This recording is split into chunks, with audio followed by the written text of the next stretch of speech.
Hey everyone, I'm working to hit 1,000 subscribers, and I need your help to get there. If you enjoy this content, please hit that subscribe button right now.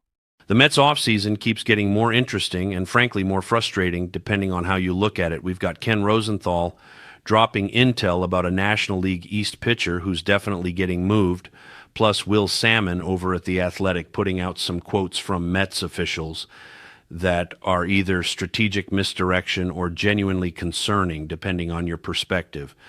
Let's start with the Salmon report because this is the one that's really getting under people's skin right now. According to club officials, the Mets believe they already have a solid team for 2026.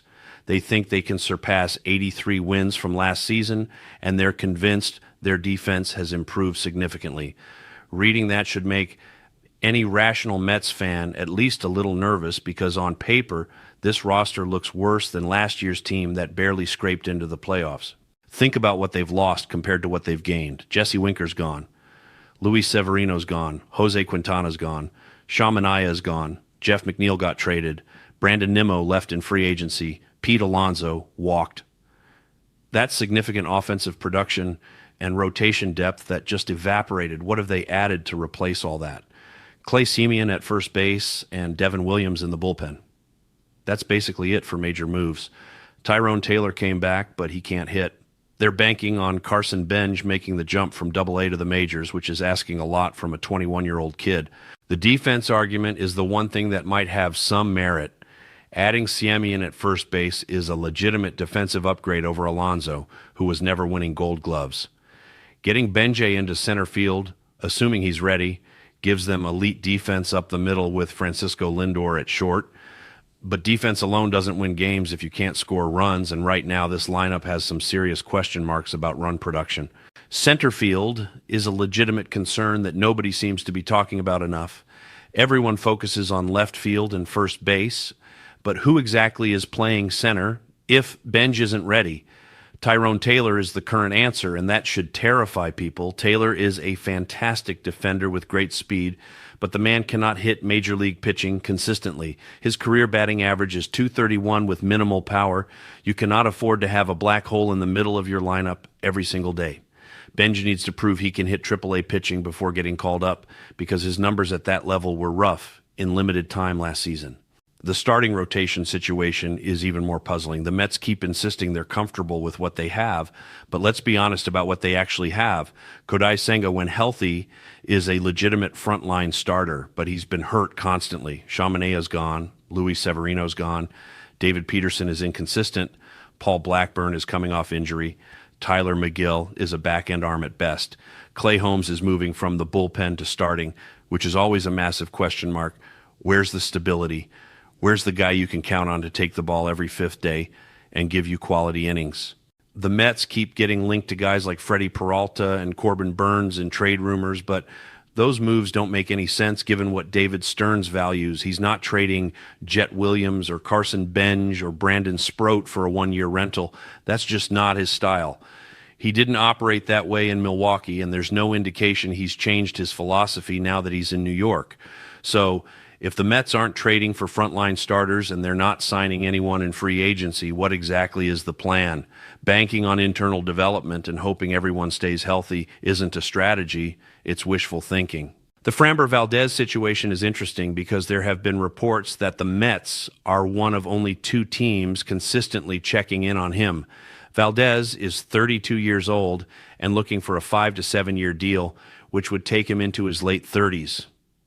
That's a massive commitment for a pitcher with a ton of mileage on his arm already. Valdez threw nearly 200 innings last season and has been over 170 innings in each of the last 4 years.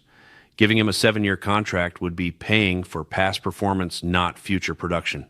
Stearns knows this, and there's almost no chance he goes that route unless the market completely collapses. Now let's talk about Edward Cabrera because this is where things get spicy. Ken Rosenthal basically confirmed that Cabrera is getting traded and multiple teams are involved, including the Yankees, Mets, Cubs, and Orioles. The Marlins have too much starting pitching depth, and Cabrera is the most expendable piece given his injury history and the fact that they have younger, cheaper arms behind him. The Yankees need rotation help desperately with Garrett Cole, Carlos Rodon, and Clark Schmidt all starting the season on the injured list. That makes them aggressive buyers in any starting pitcher market. The Mets reportedly checked in on Cabrera earlier in the offseason, but haven't been aggressive since then. That doesn't mean they're out of it, but it does suggest they're not the front runners right now. There's also the division rival tax to consider. Some people think the Marlins won't trade within the division, but that's nonsense. They dealt Pablo Lopez to the Twins and Jesus Luzardo to the Phillies last year. Miami will trade Cabrera wherever they get the best return, regardless of division. Cabrera is an interesting case because the talent is undeniable. His fastball sits mid to upper 90s with late life. His changeup is devastating against righties. His slider has late bite. When he's on, he's unhittable. The problem is staying healthy. He landed on the injured list twice last season and has a history of minor injuries that pile up over a full season. You're getting elite stuff, but you're also getting a guy who might only give you 25 starts instead of 32. For the Mets, the fit makes some sense if the price is right. They desperately need rotation depth, and Cabrera would give them a high upside arm who's still young and controllable. The Marlins are reportedly looking for elite positional talent, which the Mets have in abundance in their farm system.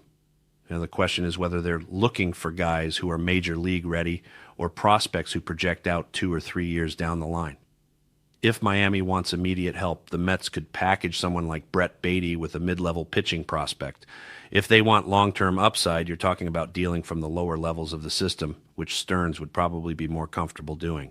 The Cody Bellinger situation is fascinating because it's been radio silent for weeks, and then suddenly the Yankees reportedly made a second offer.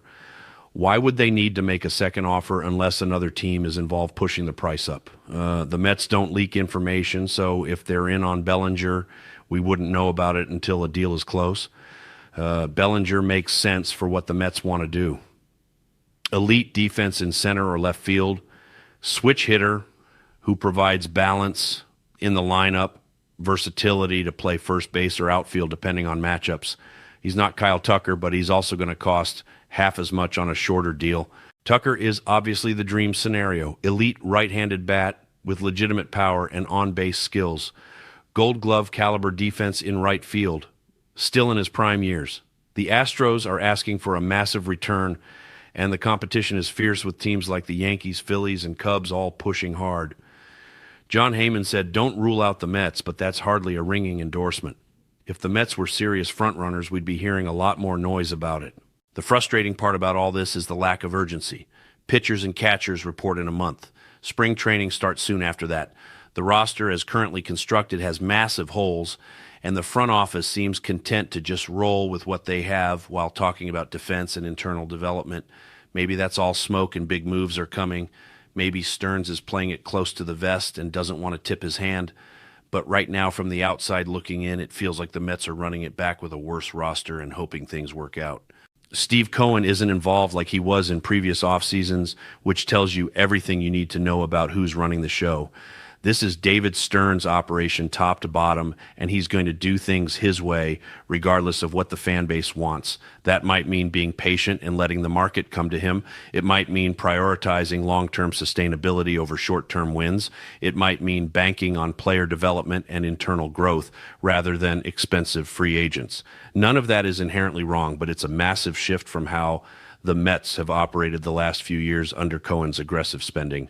The Cabrera trade makes sense if the price is reasonable. He gives you upside without costing you the farm. The Bellinger signing makes sense if the Yankees drop out and the price comes down. Tucker would be phenomenal, but feels like a long shot at this point. Valdez makes sense on the right deal, but a 7-year commitment is too risky. There are paths to making this roster better, but time is running out, and the window to make impactful moves is closing fast. The front office better have something up their sleeve because right now this roster looks like a 75 to 80 win team, and that's not good enough in this division.